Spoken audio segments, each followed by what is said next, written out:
Kaya't tumayo si Pedro, kasama ng 11 apostol, at nagsalita ng malakas. Mga taga-Judea, at kayong lahat na nakatira sa Jerusalem, pakinggan ninyong mabuti ang sasabihin ko. Hindi lasing ang mga taong ito, gaya ng palagay ninyo. 9:00 pa lamang ng umaga ngayon. Ang nakikita ninyo'y katuparan ng ipinahayag ni Propeta Joel. Ito ang gagawin ko sa mga huling araw, sabi ng Diyos. Ibubuhos ko ang aking espiritu sa lahat ng tao. Ipahayag ng inyong mga anak na lalaki at babae ang aking mensahe. Ang inyong mga kabataang lalaki ay makakakita ng mga pangitain, at ang inyong matatandang lalaki ay magkakaroon ng mga panaginip. Sa panahong iyon, ibubuhos ko rin ang aking espiritu sa aking mga alipin, maging lalaki at maging babae, at ipahayag nila ang aking mensahe.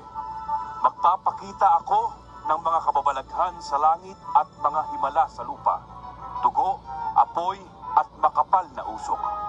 Ang araw ay magdidilim, ang buwan ay pupulang parang dugo, bago dumating ang dakila at maluwalhating araw ng Panginoon. At sino mang tumawag sa pangalan ng Panginoon ay mariligtas. Mga Israelita, pakinggan ninyo ito. Si Jesus na taga Nazaret ay sinugo ng Diyos. Pinatunayan ito ng mga himala, mga kababalaghan, at mga palatandaang ginawa ng Diyos sa pamamagitan niya. Alam ninyo ito sapagkat ang lahat ng ito ay naganap sa kalagitnaan ninyo. Ang Jesus na ito na ipinagkanulo sa inyo ayon sa pasya at kaalaman ng Diyos sa mulat mula pa, ay ipinapako ninyo at ipinapatay sa mga taong masasama. Subalit siya'y muling binuhay ng Diyos at pinalaya mula sa kapangyarihan ng kamatayan, sapagkat hindi maaaring siya'y bihagin nito, gaya ng sinabi ni David tungkol sa kanya. Nakita ko ang Panginoon na lagi kong kasama. Hindi ako matitinag sapagkat kapiling ko siya.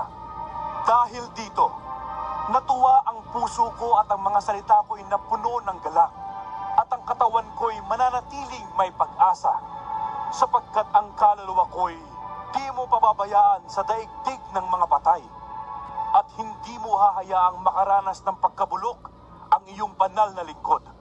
Itinuro mo sa akin ang mga landas patungo sa buhay. Dahil ikaw ang kasama ko, ako'y mapupuno ng kagalakan.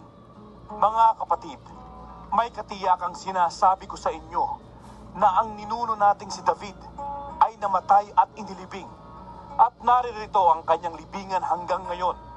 Siya'y propeta at alam niya ang pangako sa kanya ng Diyos, na magiging haring tulad niya ang isang magmumula sa kanyang angkan.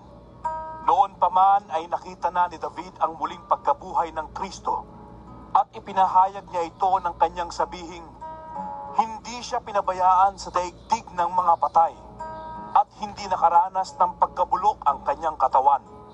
Ang Jesus na ito ay muling binuhay ng Diyos, at saksi kaming lahat sa pangyayaring iyon.